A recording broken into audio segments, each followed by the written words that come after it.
Welcome back guys. देखिए general awareness GS के फिर से क्वेश्चंस, ठीक है। ये आपके टॉप 500 जो सीरीज चल रही है क्वेश्चंस की, उसका पार्ट 6 है। वेरी इंपॉर्टेंट, ठीक है, वेरी इंपॉर्टेंट है।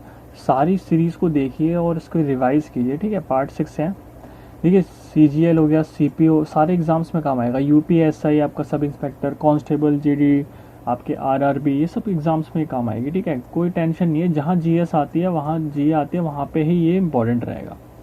रिवाइज कीजिए, रिपीटिशन कीजिए, ठीक है। बहुत सही चीज़ है, आप रिवाइज रिपीट करेंगे तो बढ़िया रहेगा आपके लिए, बहुत सही रहता है, ठीक है। दिमाग में बैठता जाएगा बस, और क्या टेंशन ही नहीं होगी ना फिर आपको। चलिए शुरू कर लेते हैं। पहला क्वेश्चन, टाइम वेस्ट नहीं करेंगे ना, ठीक है, जल्दी करेंगे, फटाफट से आपका रिवीजन करते देखिए। देखिए पहला क्वेश्चन क्या कह रहा है कि यूनाइटेड नेशन जनरल असेंबली के ऊपर है, ओके। डिक्लेयर्ड 2020 एज, देखिए यूनाइटेड नेशन जनरल असेंबली ने 2020 को क्या माना, क्या कौन सा ईयर माना, ऐसे ईयर मानते हैं ये। तो अंतर्राष्ट्रीय ईयर, अंतर्राष्ट्रीय साल माना किसका, प्लांट हेल्थ का, ठीक है, पौधों की हेल्थ का। ये आपका बी तो इसका आंसर हो जाएगा, ठीक है। तो 2020 को international year of plant health मानते हैं यूनाइटेड नेशन जनरल असेंबली। तो ये बी तो आपका आंसर हो गया। और देखिए इसी ने यूएनजीए के थ्रू ही आपका 2023 को क्या माना गया, international year of millets. Very important question, ठीक है। और ये इंडिया लेड था, ठीक है। तो इसके बाद अच्छा देखिए, यूनाइटेड नेशन, इसका जो आपका हेडक्वार्टर है वो न्यूयॉर्क यूएसए में पड़ता है, ठीक है, न्यूयॉर्क यूएसए। और 1945 में ये फाउंड हुई थी यूएनजीए, ठीक है, ये हो गया। और इसके आपके 193 मेंबर्स हैं, ठीक है, और दो ऑब्जर्व, ठीक है, ऑब्जर्वर्स हैं। ऑब्जर्विंग मेंबर्स मतलब उनको कुछ बोलने का वो नहीं होता, वो सिर्फ सुन सकते हैं, वहाँ अटेंड कर सकते हैं मीटिंग्स। और 193 जो है इनके परमानेंट मेंबर्स हैं। अच्छा, जो अभी 193rd लास्ट मेंबर जो हुआ था वो कौन था, साउथ सूडान था, ठीक है, साउथ सूडान। तो ये सूडान जो है साउथ वाला, that was the 193rd member. अच्छा एक चीज़ और है इसके अंदर, एक चीज़ है कि देखिए जो आपका ऑब्जर्वर स्टेट है, इसमें आपके जो दो स्टेट हैं वो कौन कौन से हैं। एक तो है आपका होली सी, ठीक है जी, और आपका जो सेकंड है वो पैलेस्टीन है, ठीक है। ये दोनों तो एक्चुअली क्या है, ऑब्जर्वर है। लेकिन हो क्या रहा है अभी, मतलब जो है एक मतलब कैंपेन टाइप चल रही है जिसमें 194, मतलब उस कैंपेन का नाम है पैलेस्टीन 194। तो जो 194th बनने वाला है मेंबर, मतलब हो बन सकता है, चांसेस हैं, दैट इज पैलेस्टीन। तो ये क्वेश्चन भी आ सकता है कि अब कौन सा हो सकता है, वो पैलेस्टीन हो सकता है, क्योंकि पैलेस्टीन 194 नेम है कैंपेन का जो अभी ऑनलाइन जो चल रही है, ठीक है। अच्छा जी, ठीक है। इसके बाद चलिए, तो ये इससे रिलेटेड क्वेश्चन हो गए, चलिए नेक्स्ट पे चलते हैं। देखिए 2020 में आपका कोरोना का जो सीन हुआ था उसके वजह से आप सोच सकते हैं कि वैक्सीन का माना हो, इसलिए वो नहीं माना था, इसलिए ये क्वेश्चन मैंने एक तरीके से डाला भी था, ठीक है। International year of plant health है, ठीक है, 2020 यूएनजीए। चलिए नेक्स्ट क्वेश्चन चलते हैं। देखिए नेक्स्ट क्वेश्चन कह रहा है कि लोकमान्य तिलक ने कौन सी बुक लिखी है, विच of the following, Lokmanya road which of the following book. देखिए इन्होंने क्या करा है, देखिए लोकमान्य तिलक आपके पता है बाल गंगाधर तिलक है, ठीक है। इनको फादर ऑफ इंडियन अनरेस्ट भी कहते हैं। फादर ऑफ इंडियन अनरेस्ट इनको कहा किसने था, वैलेंटाइन शिरोल ने कहा था। ये इंपॉर्टेंट हो गया। फिर देखिए इनके मराठा और केसरी दो इनके न्यूज़पेपर्स हैं। मराठा इंग्लिश में है और केसरी मराठी में है, मराठी लैंग्वेज में केसरी, ठीक है। ये तो इनके न्यूज़पेपर का हो गया, पीरियोडिकल न्यूज़पेपर्स, ठीक है, ये इंपॉर्टेंट रहते हैं। इसके बाद ये बाल गंगाधर तिलक हैं, और ये महाराष्ट्र में नेशनलिज्म इन्होंने बहुत फैलाया था, मतलब बहुत ही बेहतरीन वो थे ये महाराष्ट्र के अंदर, इनका बहुत ही रौब था, ठीक है। और कहते हैं ना टोरा, टोरा था इनका महाराष्ट्र में, अलग ही टोरा था इनका।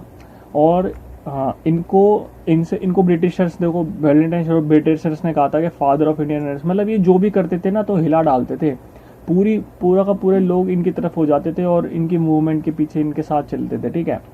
और इसके बाद देखिए महाराष्ट्र में, और इन्होंने होम रूल लीग भी चलाई है, ठीक है, वो भी बहुत इंपॉर्टेंट है, होम रूल लीग। कब कब करी थी? 1916 में, ठीक है, 1916 में home rule league, very important है इनका। और देखिए दो चीज़ और बताता हूँ, लाठी क्लब और अखाड़ा, ये भी इन्होंने ही स्टार्ट करवाए थे, लाठी क्लब और अखाड़ा, ठीक है, लोकमान्य तिलक ने। इतना कुछ हो गया। अब इनकी बुक्स के बारे में देखिए, द ओरियन इनकी बुक है, आर्कटिक होम इन वेदास भी इनकी बुक है, और गीता रहस्य, तीनों इनकी बुक है, तीनों इन्होंने राइट करी है। तो करेक्ट आंसर इसका क्या हो जाएगा? D, D is the right answer. Very important question, बढ़िया क्वेश्चन था इसका, तो इसका आंसर तो चलिए डी हो जाएगा।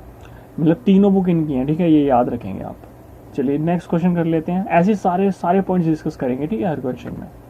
देखिए नेक्स्ट क्वेश्चन, देखिए क्या कह रहा है, स्टेनलेस स्टील पे क्वेश्चन आ गया। देखिए साइंस का टाइप का क्वेश्चन है, और ये एलॉय पे क्वेश्चंस हैं, ठीक है। तो stainless steel is an alloy consisting, मतलब किसका बना होता है बताना है। तो देखिए एक एक करके ऑप्शन देख लें। देखिए कॉपर, देखिए ये जो एसएन होता है, किसका साइन होता है? टिन का होता है, ठीक है, TIN, टिन। तो कॉपर प्लस अगर टिन मिलाएंगे ना आप, तो इससे कुछ नहीं होता, इससे सिर्फ और सिर्फ आपकी ब्रॉन्ज बन, ठीक है, ये ब्रॉन्ज बनता है। तो ब्रॉन्ज आपका इसका हो गया। फिर देखिए कॉपर और जिंक होता है, इसको ब्रास, ठीक है। और इसके बाद देखिए क्रोमियम, कॉपर और आयरन मिलेगा ना, तो स्टेनलेस स्टील हो जाएगा। तो ये तो आपका स्टेनलेस स्टील, और ये सिर्फ स्टील है, ठीक है, ये स्टील है, स्टेनलेस स्टील इज बेटर, ठीक है। और ये बी आपका आंसर हो जाएगा। चले नेक्स्ट पे, इसका हो गया, स्टेनलेस स्टील हो गया, ठीक है, बाकी सारे बता दिए आपको। और इसके अंदर कुछ इंपॉर्टेंट, देखिए लेड होता है, एक लेड भी पूछ लेते हैं। तो जो लेड होता है उसका साइन क्या होता है? PB, ठीक है। और जो लेड होता है ना, वो आपके सारे रेडियो एक्टिव सब्सटेंस जो होते हैं, देखिए लेड, LEAD, लेड, वैसे ये स्पेलिंग होती है। और ये होता है PB, इसका वो होता है केमिकल साइन।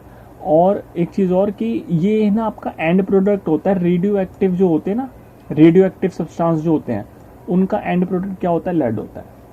इसके बाद देखो रेडियो एक्टिविटी की बात कर ली, तो आपको पता है हेनरी बेकेरेल, वेरी इंपॉर्टेंट पर्सन। इन्होंने रेडियो एक्टिविटी नाम तो नहीं दिया था, लेकिन इन्होंने बताया था कि रेडियो एक्टिविटी जैसा कुछ सिनेरियो होता है, ठीक है, कुछ सब्सटेंस हैं जो रेडियो एक्टिविटी जैसा चीज़ करते हैं। तो वो हेनरी बेकेरेल थे एक्चुअली, जिन्होंने फाउंडर बोलते हैं, जिनको फादर ऑफ रेडियो एक्टिविटी भी बोलते हैं, ठीक है। और इसके बाद आपका जो इंपॉर्टेंट आता है, मैरी क्यूरी आता है, ठीक है। इन्होंने तो डायरेक्ट रेडियम ढूंढ दिया था, रेडियो एक्टिव सब्सटेंस ही ढूंढा था, रेडियो एक्टिव सब्सटेंस का नाम भी रेडियो एक्टिव पड़ गया था। और मैरी क्यूरी के साथ पेरी क्यूरी जो है, ये दोनों भी होते हैं, ठीक है। हेनरी बेकेरेल ने पहले ढूंढ लिया था, लेकिन इन्होंने फिर सब्सटेंस ढूंढ के नाम भी दिया था, ठीक है। ये आपका हो गया इंपॉर्टेंट। इससे चलिए नेक्स्ट पे चलें। देखिए नेक्स्ट क्वेश्चन आपका हिस्ट्री का है कि जो मुजफ्फरपुर कॉन्स्पिरेसी केस था ना, तो वो 1908 में था, ठीक है, 1908 में आपका हुआ था मुजफ्फरपुर कॉन्स्पिरेसी केस। तो ये किसकी असैसिनेशन अटेम्प्ट हुआ था, किससे रिलेटेड है?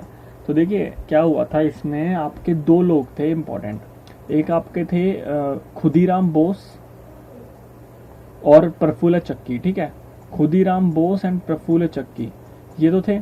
और इनमें से क्या हुआ था कि देखिए इन्होंने जो असैसिनेशन अटेम्प्ट किया था, जो हमला किया था, जो मारने के लिए ट्राई करा था, वो किसको करा था? वो आपके थे किंग्सफोर्ड, ठीक है, किंग्सफोर्ड। और जो ये किंग्सफोर्ड को लिए आपको अटेम्प्ट किया गया, और ये जो थे ये मुजफ्फरपुर के क्या थे? चीफ प्रेसिडेंशियल मजिस्ट्रेट थे, मतलब इनको मजिस्ट्रेट भी कह सकते हो आप सीधा, ठीक है। तो ये मजिस्ट्रेट थे, जज होते हैं जो, और ये किसके? मुजफ्फरपुर के थे, ठीक है। और इसमें क्या हुआ था कि इन पे फिर इनको पकड़ लिया गया था, पकड़ लिया नहीं, मतलब देखिए प्रफुल्ल चक्की ने तो खुद को ही मार लिया था, ठीक है, प्रफुल्ल चक्की ने तो खुद को ही मार लिया था, लेकिन खुदीराम बोस पकड़े गए थे, और इनको पकड़ने के बाद इनको फांसी दे दी गई थी, हैंग कर दिया गया था, ठीक है, there he was hang till death. तो आपके खुदीराम बोस जो हैं, मतलब वो 16-17 ऐसे कुछ साल के थे। तो मतलब ये यंगेस्ट फ्रीडम फाइटर थे जो स्ट्रगल में थे, जो जिनको फांसी हुई थी, समझ रहे हो आप, सबसे यंगेस्ट, देखिए कितने यंग थे ये। तो खुदीराम बोस वो हो गए। इसके बाद आपका इसका आंसर क्या हो जाएगा? इसका आंसर तो आपका डी हो जाएगा। चलिए, ये तो मजिस्ट्रेट थे, मजिस्ट्रेट का असैसिनेशन अटेम्प्ट हुआ था। इसके बाद देखिए रैंड कमीशन भी वेरी इंपॉर्टेंट लिखा हुआ है, जो रैंड कमीशन से आपको याद रखना है कि चापेकर ब्रदर्स ने इन पर हमला किया था, इनको मारने के लिए ट्राई करा था, ठीक है, चापेकर ब्रदर्स।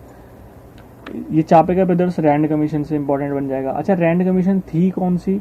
ये आपकी ना जो फेमीन हुआ था ना इंडिया में, फेमीन जो सूखा पड़ जाता है, और उसके लिए ये रैंड कमीशन आई थी, ठीक है, उसके लिए रैंड कमीशन आई थी कि वो कंट्रोल कर पाए। इसके बाद आपका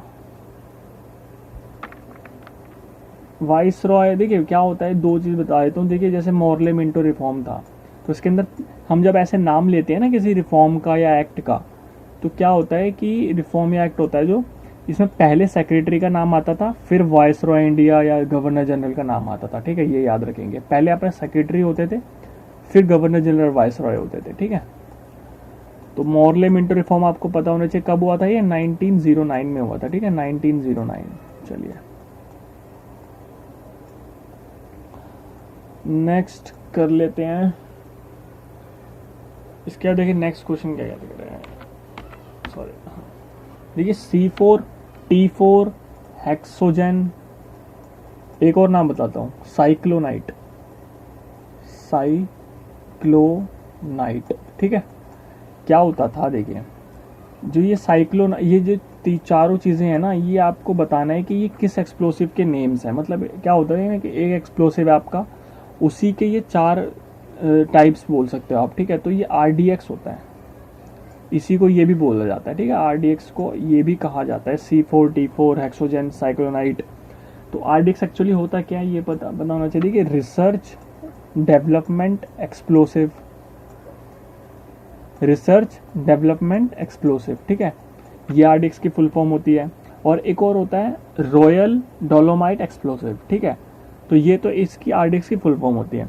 अच्छा, RDX को ना आपके जॉर्ज फ्रेडरिच ने क्या करा था, जर्मनी के थे, ये जर्मनी के थे जॉर्ज फ्रेडरिच, इन्होंने इसको डिस्कवर किया था RDX को, और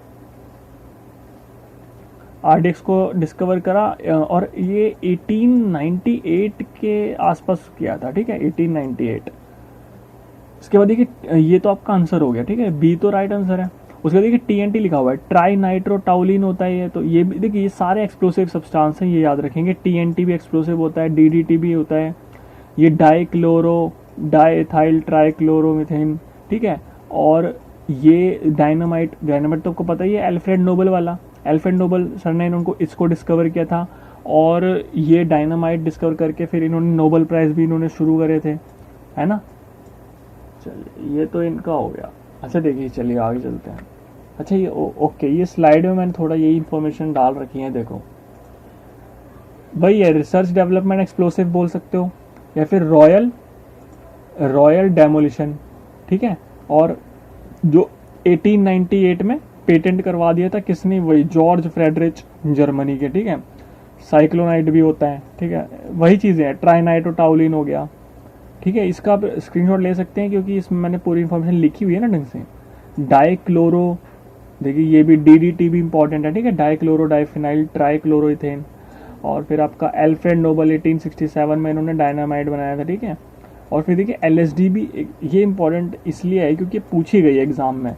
LSD एक टाइप का ड्रग होता है, और लेकिन लिसर्जिक एसिड डाइथाइलामाइड, ये इसकी फुल फॉर्म है LSD की, ठीक है, LSD वेरी इंपॉर्टेंट है।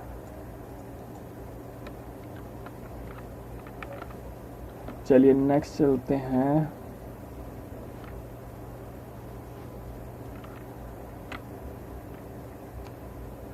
देखिए नेक्स्ट क्वेश्चन क्या कह रहा है आपका, देखिए नेक्स्ट क्वेश्चन है the war between Vijayanagar and Bahmanis. देखिए विजयनगर एम्पायर आपको पता होगा, ठीक है, बहामनीज की भी एम्पायर था।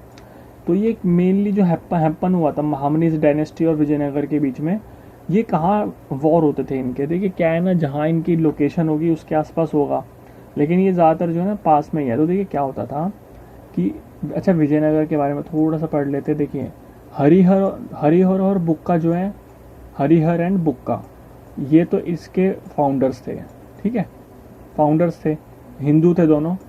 लेकिन हुआ क्या था, देखिए एक मतलब ये एक टाइप की थ्योरी भी है, ठीक है। क्या था कि मोहम्मद बिन तुगलक ने एक डायनेस्टी को हराया, ठीक है, एक जगह पे हराया, और वहाँ पे हरिहरन बुक्का भी थे। तो हरिहर बुक्का को फिर इन्होंने अपनी उसमें ले लिया आर्मी में, हरिहरन बुक्का को। और अपनी आर्मी में लेने के बाद हरिहर बुक्का को इन्होंने बोला कि जहाँ पे इन्होंने उनको हराया ना, वहीं पे बोला कि अब तुम यहाँ पे मेरी तरफ से संभालो। लेकिन इन्होंने क्या करा, ये तो हरामी निकले, बहुत चंट निकले। इन्होंने क्या करा, अपनी डायनेस्टी शुरू कर दी, ठीक है, अपना ही एम्पायर वहाँ पे शुरू कर दिया, खुद का इंडिपेंडेंट, तुगलक से दूर, तुगलक डायनेस्टी से दूर, वहाँ पे अपना ही शुरू कर देते हैं। अच्छा, ये शुरू जो करा था, इसमें देखिए 4 डायनेस्टी आती हैं। ये वेरी इंपॉर्टेंट क्वेश्चन है, मैं इसको ऐसे लिख लेता हूँ, SSTA, ठीक है। इसमें ना ये 4 डायनेस्टी आती हैं अपनी इनकी। तो ये जो डायनेस्टी आती है वो कौन कौन सी आती है, देखिए। एक तो यहाँ पे अराविदु ए से, अराविदु डायनेस्टी, फिर तुलुवा डायनेस्टी, ठीक है, संगम डायनेस्टी, एंड आपकी ये संगम आती है पहले, सबसे पहले आएगी संगम, ठीक है। दूसरे पे आपकी आएगी सलुवा, ठीक है। तीसरे पे आपकी आएगी टी वाली, मतलब तुलुवा, ठीक है, तुलुवा डायनेस्टी आ गई। और फिर आपकी चौथी डायनेस्टी जो होती है वो अराविदु, ठीक है। चलिए, ये तो आपकी डायनेस्टीज हो गई। इसके बाद हम चलते हैं नेक्स्ट पे। देखिए नेक्स्ट क्या कह रहा है आपका। अच्छा, इसमें तो अच्छा इसका आंसर क्या होगा, देखिए इसका होता था दोआब रीजन जो होता था ना, रायचूर का, वहां पे। वेरी इंपॉर्टेंट क्वेश्चन है, बढ़िया क्वेश्चन है। रायचूर दोआब रीजन, दोआब रीजन वही होता है यहाँ पे 2 रिवर्स मिलते हैं, उसको दोआब रीजन कहते हैं, ठीक है। तो रायचूर के पास था ये दोआब रीजन। वहां पे क्या होता था कि इनका वॉर मेनली होता था, दोनों डायनेस्टीज का। अच्छा, बहामनीज लिखा हुआ है, तो इसका देखिए, इसका वैसे इतना इंपॉर्टेंट नहीं है, लेकिन आप देख लीजिए, फाउंडर बता देता हूँ, अला अल दिन बहामनी, ठीक है। अला अल दिन बहामनी इसका क्या था, फाउंडर था। ये एक इसमें इंपॉर्टेंट है। और इसके बाद अगर आपको देखना है तो इसकी एक मतलब जो कैपिटल होती थी अला इनकी, मतलब बहामनीस की, वो एहसानाबाद थी, ठीक है। कौन सी, एहसानाबाद, एहसानाबाद।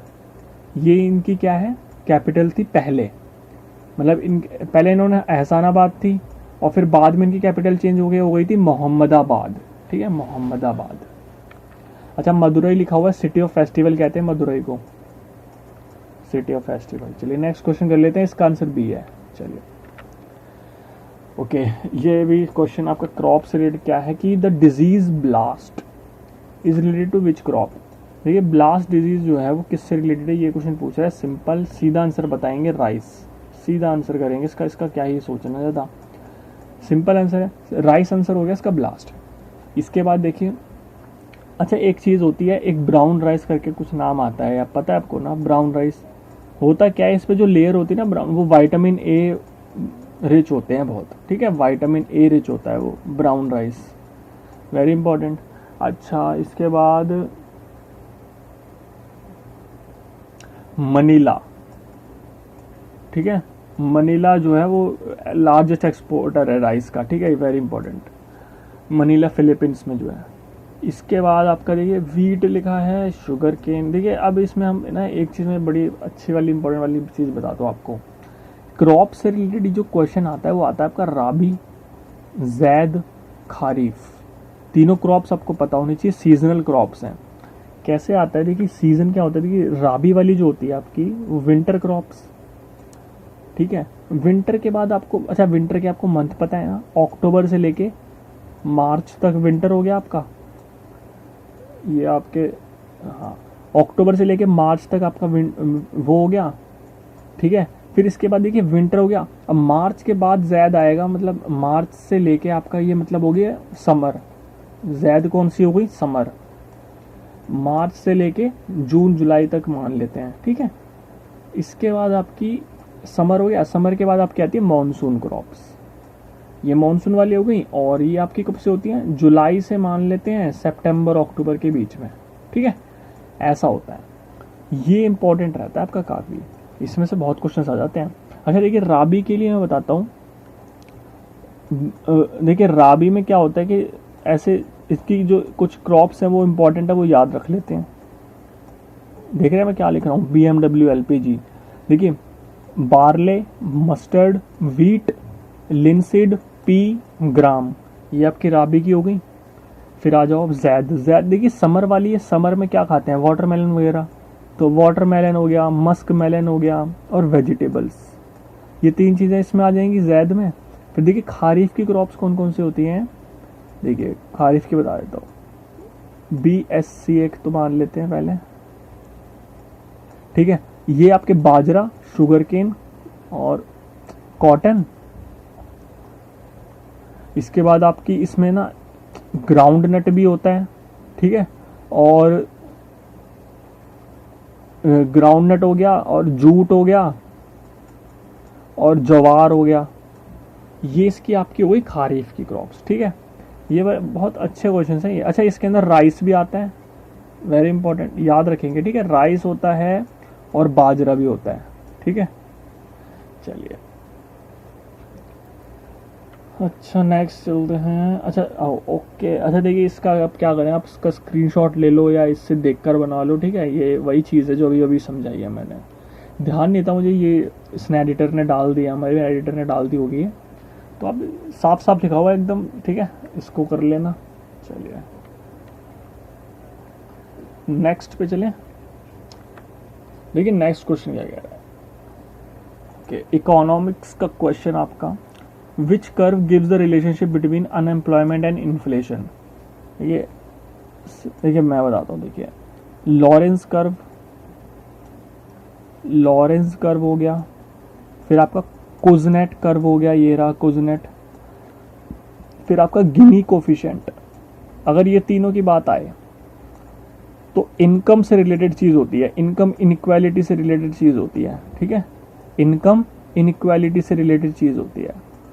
अगर आपका Lorenz Lorenz Lorenz Kuznets and Gini, लेकिन अगर आपका लेफर आ जाए तो टैक्स से रिलेटेड बात होगी। टैक्स के बीच में कर्व होता है, ये tax revenue collect and tax rate, tax rate और टैक्स का जो रेवेन्यू कलेक्ट हुआ उसके लिए आए तो लेफर कर्व आ जाएगा।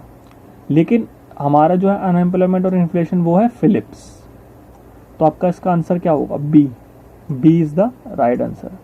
तो इसका आंसर हमारा बी हो जाएगा, ठीक है। चलिए बी तो राइट आंसर हो जाएगा इस क्वेश्चन का, ठीक है, B is the right answer, Phillips curve, ठीक है। चलिए अच्छा इसमें कुछ और बताया, तो देखिए इकोनॉमिक्स के फादर ऑफ इकोनॉमिक्स हम बोलते हैं एडम स्मिथ को, वेरी इंपॉर्टेंट है।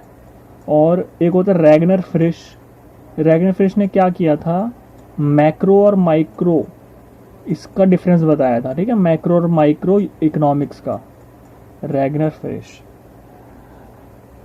और ये इकोनॉमिक्स से हुए। चलिए नेक्स्ट पे चलते हैं। देखिए ये क्वेश्चन क्या कह रहा है, देखिए कम से कम टाइम में ज़्यादा से ज़्यादा इन्फॉर्मेशन दूंगा, ठीक है।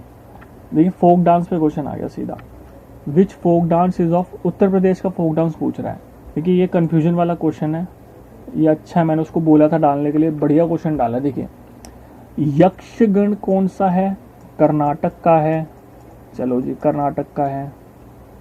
और देखिए इन दोनों में ना कन्फ्यूजन होगी आपको, कुचिपुड़ी कौन सा है, आंध्र प्रदेश का है, नाटक कहाँ का है, महाराष्ट्र का है, और जो आपका आंसर है वो उत्तर प्रदेश का क्या है, नौटंकी, ठीक है, Nautanki is the right answer, C right answer है इसका। तो देखिए उत्तर प्रदेश का कौन सा होता है फोक डांस, नौटंकी, वेरी इंपॉर्टेंट, बहुत बढ़िया क्वेश्चन, ठीक है।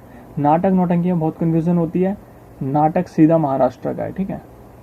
अच्छा इसके बाद एक मोहिनी अट्टम पूछ लेते हैं और कथकली पूछ लेते हैं।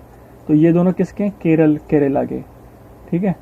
असम का बिहू आपको पता ही होता है, और गरबा गुजरात का पता होता है, पंजाब का गिद्दा पता होता है, बाकी तो देखिए ये सारे ही हैं, ठीक है। और देखिए एक वो मोहिनी अट्टम तो इसका हो गया, और भरतनाट्यम भी पता ही होता है कि तमिलनाडु का होता है, ठीक है, भरतनाट्यम इस तमिलनाडु। और जो बिहू है, बिहू किसका है, असम का हो गया। अच्छा उड़ीसा का ओडिसी हो गया, ठीक है, ओडिसी हो गया। चलिए ये सब मतलब इम्पोर्टेंट कुछ हैं जो मैंने बता दिया आपको, ठीक है। चलिए नेक्स्ट पे चलें। इसके लिए एक वीडियो बनानी पड़ेगी, है ना, आपके सभी डांस के लिए। चलिए करते हैं, एक वीडियो डालेंगे। अच्छा ये देखिए, आपको कुशन डायनेस्टी पे है। Who was the founder of cushion dynasty? देखिए कुशन डायनेस्टी पे क्वेश्चन आ गया। कुशन डायनेस्टी का मैं आपको बताता हूँ चीज़, सबसे बढ़िया। ठीक है, कुशन डायनेस्टी का फर्स्ट रूलर, मतलब जो फाउंडर था, और लास्ट रूलर, ये आपको मतलब ये आपको पता होना चाहिए, और इम्पोर्टेंट रूलर पता होना चाहिए। देखिए सबसे पहली बात, देखिए Kanishka was the very important ruler. Kushan dynasty का कनिष्क था। अच्छा कनिष्क क्यों इंपॉर्टेंट था भाई? फोर्थ बुद्धिस्ट काउंसिल करवाई लॉन्डे ने, फोर्थ बुद्धिस्ट काउंसिल करवाई थी लॉन्डे ने। कहाँ करवाई थी लॉन्डे ने? ओ सॉरी, फोर्थ, हाँ फोर्थ ही करवाई थी। कहाँ पे करवाई थी फोर्थ इसने? कश्मीर में। आज कश्मीर को कुंडलग्राम भी कहते थे, कुंडलग्राम, ठीक है, वही है। और आपका कुंडलग्राम कश्मीर में करवाई इसने फोर्थ बुद्धिस्ट काउंसिल। अच्छा इसमें हुआ क्या था? इसमें हीनयान और महायान सेपरेट हो गए थे, हीनयान महान सेपरेट हो गए थे फोर्थ बुद्धिस्ट काउंसिल में। और एक चीज़ और थी, हाँ, इसका वो जो है क्या कहते हैं, वासुमित्र और अश्वघोष, ये प्रिसाइडिंग होते, ठीक है, जो मतलब प्रिसाइड करते थे, जो क्या कहते हैं, हेड करते थे, होस्ट करते थे एक तरीके से, ठीक है, ये बुद्धिज्म को के लिए वो वासुमित्र और अश्वघोष थे, ठीक है, प्रेसिडेंट भी कह सकते हो आप। उसके बाद ये तो कनिष्क के बारे में इम्पोर्टेंट हो गया। अच्छा कनिष्क के टाइम पे आपको पता होना चाहिए कि वो जो गंधार स्कूल ऑफ आर्ट है और मथुरा स्कूल ऑफ आर्ट्स हैं, ये इस टाइम पे ही बहुत ज़्यादा ऊपर उठे थे। और जो मथुरा स्कूल ऑफ आर्ट है उसमें हेडलेस स्टैचू है कनिष्क का, ये पता होना चाहिए। इसके बाद हाँ देखिए हम कहाँ जा रहे हैं, पहले ये क्वेश्चन देखेंगे। देखिए इसके जो फाउंडर थे वो थे कुजुला कैडाफिस, ठीक है,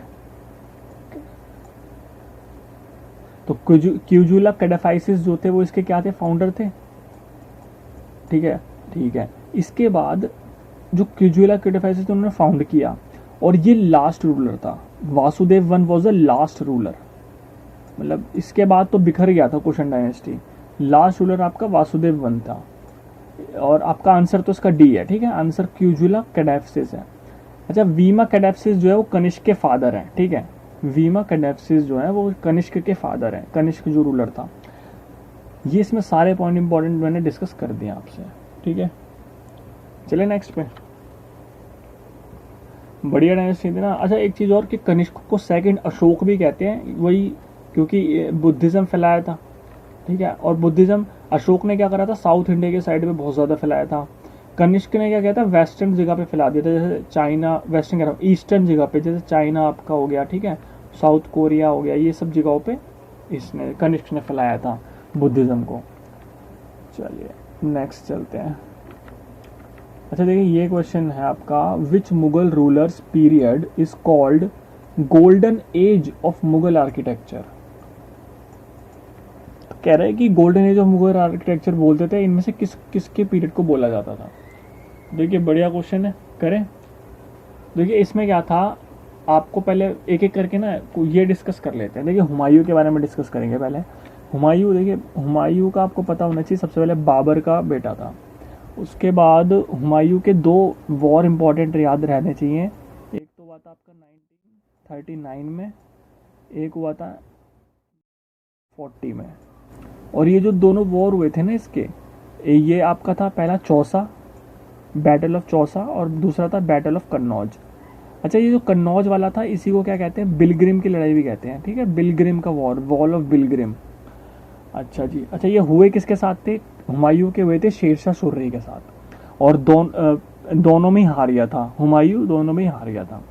अच्छा हुमायूं की जो बायोग्राफी है वो उसकी हुमायूं की जो बायोग्राफी उसकी बहन ने लिखी है, जिसका नाम है गुलबदन बेगम, ठीक है, गुलबदन बेगम, वो हुमायूं की बहन ने लिखी है। क्या लिखी है? हुमायूं नामा, हुमायूं नामा गुलबदन बेगम ने लिखी है।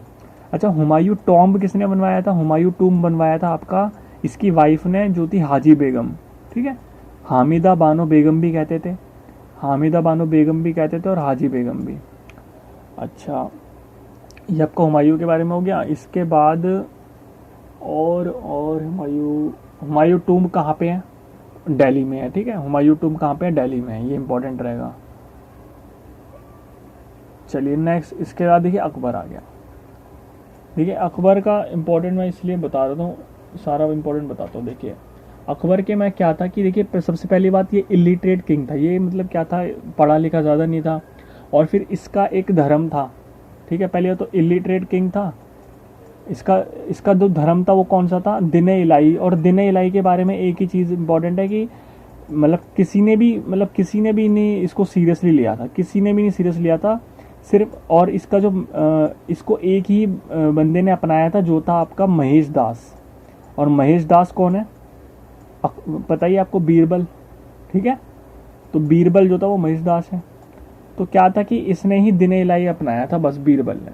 उसके बाद अकबर के टाइम पे आपके 9 जेम्स होते थे, 9 जेम्स होते थे। और मानसिंह जो था उसको सबसे ज़्यादा मनसबदारी मिलती थी उन 9 जेम्स में। उसके बाद अच्छा, इसके बाद जो है 9 जेम्स में आपका एक वो है अबुल फजल। अबुल फजल ने क्या लिखी है, इसकी बायोग्राफी लिखी है अकबरनामा, ये इंपॉर्टेंट है। आईन अकबरी लिखी है अबुल फजल ने।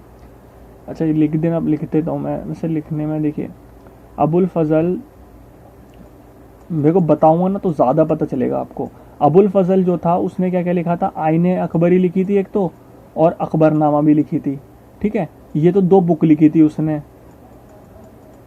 आईन अकबरी और अकबरनामा। इसके बाद आपका अब्दुल रहीम खाना ने क्या करा था, जो अकबर के टाइम पे था, उसने जो बाबर ने ऑटोबायोग्राफी अपनी खुद की लिखी थी, जिसे कहते थे तुजू के बाबरी, उसको बाबरनामा मतलब कन्वर्ट किया था पर्शियन में, टर्किश से पर्शियन में कन्वर्ट करने वाला कौन था, अब्दुल रहीम खाना, वो अकबर के टाइम पे था। ओके ये हो गया। फिर टोडरमल भी था इसके टाइम पे, जो फाइनेंस मिनिस्टर था, वेरी इंपॉर्टेंट। टोडरमल ने जब्ती सिस्टम वगैरह करवाए थे।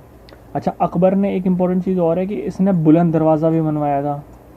और बुलंद दरवाज़ा कहाँ बनवाया था, फतेहपुर सीकरी में करवाया था। क्यों करवाया था, क्योंकि गुजरात पे मतलब जीत गया था तो इसलिए बनवा दिया था। इसके बाद इसका आपको इम्पोर्टेंट पता होना चाहिए कि बैटल ऑफ पानीपत जो सेकंड जो है बैटल ऑफ पानीपत, वो मतलब इसके नाम से बोला जाता है कि इसके बीच में हुआ था। लेकिन रियलिटी मतलब चीज़ क्या थी कि जो बैरम खान थे ना, बैरम खान एक्चुअली अकबर की तरफ से लड़े थे सेकंड बैटल ऑफ पानीपत में, ठीक है। और इससे रिलेटेड बुलंद दरवाज़ा आपका हो गया है। इसके बाद इसका टूम्ब इम्पोर्टेंट कर लेंगे, कहाँ पे है इसका टूम्ब। अच्छा इसका टूम्ब आपका पड़ता है वहाँ पे आगरा में, सिकंदरा में, ठीक है। सिकंदरा में इसका टूम्ब है, वेरी इंपॉर्टेंट, बढ़िया क्वेश्चन। ये वाला भी बहुत पूछा जाता है कि अकबर का टूम्ब कहाँ पे है, इन आगरा नियर सिकंदरा, ठीक है। चलिए इसके बाद अकबर के हो गया, हमने बहुत कुछ कर लिया है, ये सारा अकबर का ही था। इसके बाद देखिए जहांगीर पे आ जाते हैं। अच्छा जहांगीर जो है इसके टाइम पे पोर्चुगीज़ आए थे सबसे पहली चीज़, और क्या कहते हैं टोबैको लेकर आए थे, ठीक है। और इसके टाइम पे ही, जहांगीर के टाइम पे ही क्या था, वो आया था चार्ल्स विल्किंस। क्या करने आया था ये आपकी सूरत में फैक्ट्री लगाने के लिए, ब्रिटिशर था, सूरत में फैक्ट्री लगाने के लिए परमिशन के लिए आया था, नहीं मिली। फिर थॉमस रो आया था, उसको मिल गई थी परमिशन। तो ये 2 चीज़ हो गई। फिर जहांगीर की जो वाइफ थी वो कौन थी, मेहरुनिशा,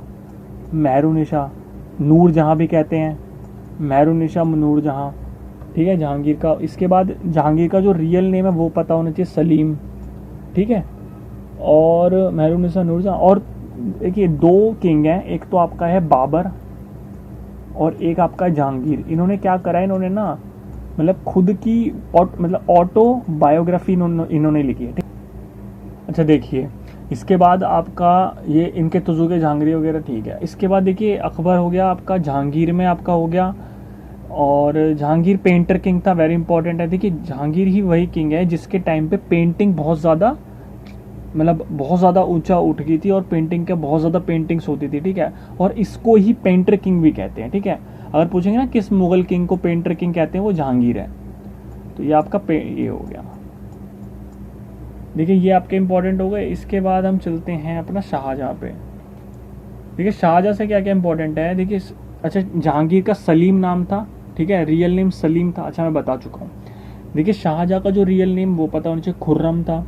शाहजहाँ का खुर्रम था। शाहजहाँ ने ताजमहल बनवाया था, रेड फोर्ट, आगरा फोर्ट। मतलब शाहजहाँ का टाइम वो टाइम है जब आपका आर्किटेक्चर तगड़ा हो गया था उस टाइम पे, मतलब गोल्डन एज बोलते हैं। तो आपका शाहजहाँ तो एक तो आंसर हो जाएगा। मतलब देखिए ताजमहल ही बनवा दिया ना, तो वहीं पे बात ख़त्म कर दी ना इसने, तो अब कुछ भी बनवा ले कोई और। तो इसलिए ताजमहल, फिर देखिए आगरा फोर्ट था, रेड फोर्ट था, मोती मस्जिद थी, तो वेरी इंपॉर्टेंट था इस वजह से। तो शाहजहाँ का ये इम्पोर्टेंट हो गया। इसके बाद अच्छा शाहजहाँ का क्या होता है, golden age of Mughal architecture. अच्छा शाहजहाँ का ना एक और इम्पोर्टेंट चीज़ आती है याद, नहीं जहांगीर की, कि जहांगीर का एक इम्पोर्टेंट चीज़ ये है कि इसके पास इसने ना अपने जो इसका फोर्ट था वहाँ पे जंजीर आदिल नाम की एक क्या कर रखा था, जंजीर लटका रखी थी, जिससे क्या क्या कहते हैं, चेन ऑफ जस्टिस। ठीक है, वेरी इंपॉर्टेंट है, बढ़िया क्वेश्चन है, चेन ऑफ जस्टिस। चलिए नेक्स्ट पे चलते हैं, ये सारा इनके डिस्कस कर लिए हमने, ठीक है। अच्छा देखिए क्या क्वेश्चन है आपका, क्वेश्चन है भूदान मूवमेंट। जो भूदान मूवमेंट है वो 1951 में हुई थी, वेरी इंपॉर्टेंट ईयर है। तो ये किसने स्टार्ट करी थी ये बताना है। देखिए वीडी सावरकर जो है वो अभिनव भारत सोसाइटी स्टार्ट करते हैं, और जो आपके ज्योतिबा फूले हैं वो सत्य शोधक समाज स्टार्ट करेंगे, ठीक है, वो सत्य शोधक समाज पे हैं। और देखिए प्रफुल्ल चक्की मैं आपको बता चुका हूँ, वो जो अभी मुजफ्फरपुर कॉन्स्पिरेसी केस था उसमें प्रफुल्ल चक्की और खुदीराम बोस थे, तो ये तो उनसे रिलेटेड करते हैं। इसके बाद आपके आते हैं विनोबा भावे, यही वो आंसर है जो हम ढूंढ रहे थे।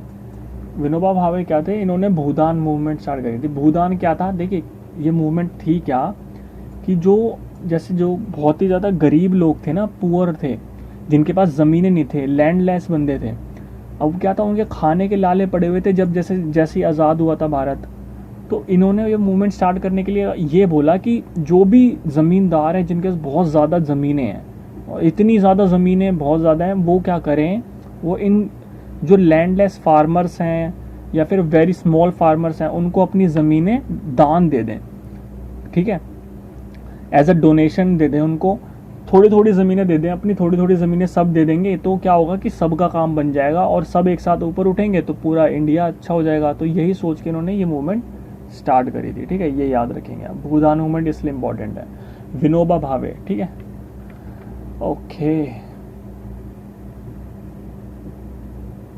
विनोबा भावे का एक पॉइंट और वो इन्हीं से रिलेटेड है ना, पर्सनल सत्याग्रही। हाँ, विनोबा भावे का इम्पोर्टेंट है कि पर्सनल सत्याग्रही मतलब फर्स्ट, ऐसे मतलब क्या था कि फर्स्ट पर्सनल सत्याग्रही कौन थे, विनोबा। ये क्वेश्चन आता है सीधा, ऐसे ही क्वेश्चन आएगा आपका, who was the first personal satyagrahi, जो, तो वो कौन थे, Vinoba Bhave. Very important question, ठीक है। चलिए चलते हैं नेक्स्ट पे। इसके बाद देखिए सत्याग्रह से तो बहुत चीज़ें हैं, जैसे महड़ सत्याग्रह क्वेश्चन शायद आपने कम सुना होगा। महड़ सत्याग्रह किससे रिलेटेड है, BR अम्बेडकर से रिलेटेड है, ठीक है। 1927 में हुई थी महड़ सत्याग्रह, वेरी इंपॉर्टेंट। 1927 में BR अम्बेडकर, ठीक है। चलिए ये शायद मतलब बहुत ही कम ही सुना होगा। ये वाटर से रिलेटेड थी कि वाटर का जो टैंक आता था उसमें जो लो कास्ट लोग थे उनको पानी नहीं भरने दिया जाता था, तो इसलिए वहाँ पे BR अम्बेडकर जी ने शुरू करी थी 1927 में। चलिए नेक्स्ट क्वेश्चन देखते हैं। देखिए पास से रिलेटेड क्वेश्चन आ गया है, बनिहाल पास। सीधा क्वेश्चन पूछ रहा है कि जो बनिहाल पास है वो आपका कौन से स्टेट में है। तो देखिए जम्मू एंड कश्मीर के जो पासेज हैं वो देख लेते हैं सबसे पहले। तो देखिए जम्मू एंड कश्मीर के जो पास हैं वहाँ पे कौन कौन सा पास है। एक तो देखिए आघिल पास है, ठीक है, जो पूछ सकते हैं, आघिल पास और आपका बनिहाल पास, ये कहाँ पे है, जम्मू एंड कश्मीर में।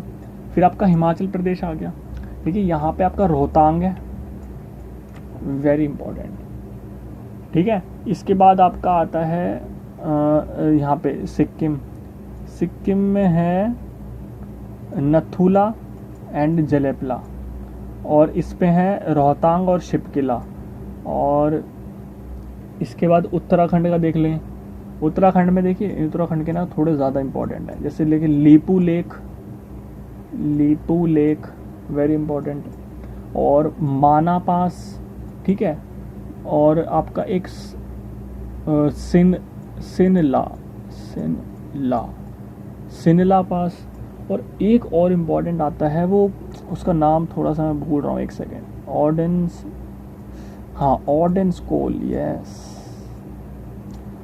ऑर्डेंस कोल, एक सेकेंड, ठीक है।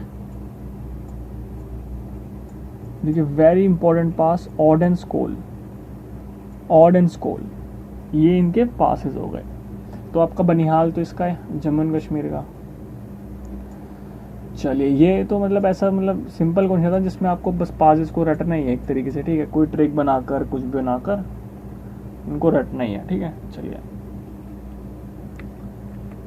देखिए नेक्स्ट क्वेश्चन आपका क्या है कि द वेटेस्ट प्लेस, बोल रहा है जो वेटेस्ट प्लेस है in the world is Mawsynram town. तो वो कहाँ पे, ये क्वेश्चन पूछ रहा है। देखिए मैं एक चीज़ बताता हूँ आपको, मौसिनराम टाउन जो है मेघालय में है, ठीक है। और मेघालय वही जगह है जिसको क्या कहते हैं, अबोर्ड ऑफ क्लाउड्स, क्योंकि मतलब हर वक्त क्या होता है कि ये बादलों से ढका रहता है और बारिश बहुत आती है। तो मेघालय, मेघ इस बारिश, मेघालय। तो क्या होता है मेघालय में आपकी क्या है, गैरो, खासी, जयंतियाँ, ठीक है, वेरी इंपॉर्टेंट हिल्स हैं। तो सीधा क्वेश्चन पूछ रहा है जो वेटेस्ट प्लेस है मौसिराम टाउन, तो वो कहाँ है, ठीक है। तो देखिए इसमें ईस्ट, मैं आंसर ही सीधा बता देता हूँ फिर आपको। देखिए ईस्ट खासी हिल्स जो है ना वहाँ पे मिलता है, बस सीधा याद करेंगे और क्या ही करेंगे, ठीक है। ना जयंतिया, ना गैरो, ना नीलगिरी। अच्छा देखिए ये तीनों हिल्स तो आपके इंपॉर्टेंट है क्योंकि उसमें मेघालय में आते हैं। नीलगिरी हिल्स क्यों इंपॉर्टेंट है, देखिए नीलगिरी हिल्स आपका है वहाँ का वेस्टर्न घाट्स का, ठीक है। तो वेस्टर्न घाट्स में क्या होता है आपका, नीलगिरी हिल्स होता है, वेरी इंपॉर्टेंट। चलिए और अच्छा नीलगिरी हिल्स की जो हाईएस्ट वो होती है उसका आपको पता होना चाहिए, कौन सी होती है आपकी, दोदा बेटा, ठीक है। नीलगिरी हिल्स की जो है वो हाईएस्ट है, ठीक है। चलिए एक सेकंड बस, हाँ तो इसके बाद चलते हैं, अरे दोदा बेटा, ठीक है, डी। ये नीलगिरी हिल्स वही है जहाँ पे आपके वेस्टर्न घाट और ईस्टर्न घाट क्या होते हैं, मिलते हैं, ठीक है। ये आपका नीलगिरी हिल्स हो गया। अच्छा इसका ना मैं वो बता ही देता हूँ पूरा। देखिए नीलगिरी हिल्स हो गया, फिर मैंने वेस्टर्न घाट बोला है तो इसकी हाईएस्ट पता होनी चाहिए अनायमुड़ी। फिर मैंने ईस्टर्न घाट्स बोला है, इसकी भी पता होनी चाहिए जिंदा गाड़ा। इसके बाद नीलगिरी की दोदा बेटा, ठीक है। अच्छा अरावली रेंज होती है, इसकी गुरु शिखर है ना, और माउंट एवरेस्ट हमारी हिमालयास की है। अच्छा हिमालयास के बारे में एक चीज़ और बताता हूँ कि हिमालयास की ये तीन जो होती है ना, तो ये तीनों पता होनी चाहिए। ये तो सबसे लेसर वाली शिवालिक हो गई, ये हिमाद्री हो गई, मतलब ये रेंजेस हैं, शिवालिक रेंज, हिमाद्री रेंज और ये बीच वाली हिमालयन रेंज, ठीक है। ये तीन रेंजेस होती हैं, ये इंपॉर्टेंट है। ये आपके हिमालयास का है, ठीक है। ये सबसे बाहर की तरफ होती है हिमाद्री, ठीक है। और ये सबसे इंडिया के सबसे पास में कौन सी, शिवालिक, मतलब इंडिया की तरफ नीचे की तरफ, ठीक है। और इसको लेसर हिमालयास भी कहते हैं। चलिए शिवालिक को क्या कहते हैं, फुट हिल्स भी कहते हैं, ठीक है, फुट हिल्स। चलिए फुट हिल्स ऑफ हिमालयास। चलिए नेक्स्ट करते हैं अच्छा मौसिराम जो टाउन है ये देख रहे हैं आप, वर्ल्ड का भी है, मतलब इंडिया का तो है ही और वर्ल्ड की वेटेस्ट प्लेस है ये, ठीक है, वेरी इंपॉर्टेंट। चलिए नेक्स्ट क्वेश्चन क्या है, ये तो सीधा क्वेश्चन करके निकलते हैं। एक तो पैलेस्टीन हो गया और दूसरा क्या हो गया, होली सी। अच्छा होली सी वही है जिसके अंदर आपके रिलीजन वाला वेटिकन सिटी भी आ जाता है, ठीक है। तो इसका आंसर तो बी है ठीक है, right answer is B. Palestine हो गया और क्या है, होली सी। अच्छा एक चीज़ और है इसमें साउथ सुडान, ये आपका 193rd मेंबर है, ठीक है, 19 मतलब सबसे लेटेस्ट मेंबर जो ऐड हुआ है यूनाइटेड नेशन में, साउथ सुडान है। देखिए नेक्स्ट क्वेश्चन क्या कह रहा है कि विच of the following Veda is recited by other view. देखिए अदर व्यू पे क्वेश्चन है, तो देखिए सिंपल चीज़ बताते हैं। देखिए क्या है कि अदर व्यू जो था, मतलब इसमें क्या है कि हर वेदा किसी न किसी मतलब किसी ने वो करा है, रिसाइट किया है। तो ऋग वेदा को करने वाले जो थे वो होत्री थे, होत्री, ठीक है। और आपका जो साम वेद को जिन्होंने किया था वो थे उदगात्री, ठीक है। और इसके बाद जो अधर्व्यू किया था वो यजुर्वेद था, ठीक है। तो आपका इसका आंसर तो हो जाएगा यजुर्वेद। और जो अथर्ववेद है ना, मतलब उसका मतलब क्या है ना, उसका मतलब मेंशन नहीं करा जाता, तो बोल देते हैं किसी ब्राह्मण ने किया था। ठीक है, अब ब्राह्मण नाम भी आ सकता है, तो इसलिए मैं आपको बता रहा हूँ बस कि ब्राह्मण बोला जाता है, ब्राह्मण। ठीक है, चलिए ये आपका हो गया इसका। ये तो आपको मतलब कि सब चीज़ पता ही होगी कि 108 हिम्स वगैरह होती हैं। ठीक है, ये सब मैं ज़्यादा नहीं बता रहा हूँ। ठीक है, इतना ही इम्पोर्टेंट जो जो है वो बिल्कुल बता के निकलते हैं फटाफट से। अच्छा, ये किस किस से, ये बता देता हूँ एक चीज़ की। देखिए, इसके अंदर आपकी प्रेयर्स और हिम्स होती हैं। ठीक है, ये म्यूज़िक से रिलेटेड है। ठीक है, और आपका अथर्ववेद ये आपका ब्लैक मैजिक से रिलेटेड है, ब्लैक मैजिक से रिलेटेड है आपका अथर्ववेद। सामवेद म्यूजिक वाला हो गया ना। ठीक है, और आपका यजुर्वेद जो है ना, ये मतलब यज्ञ से रिलेटेड है। ठीक है, इसमें जो आपकी बलि दी जाती थी वो सब से रिलेटेड है, क्या है, यजुर्वेद। ठीक है, चलिए नेक्स्ट चलते हैं फटाफट। देखिए, भारत रत्न जो हाईएस्ट सिविलियन अवार्ड है, Bharat Ratna highest civilian first time किसको दिया गया था? देखिए, ये मेरे हिसाब से बहुत इजी क्वेश्चन, आप कर भी लेंगे यार।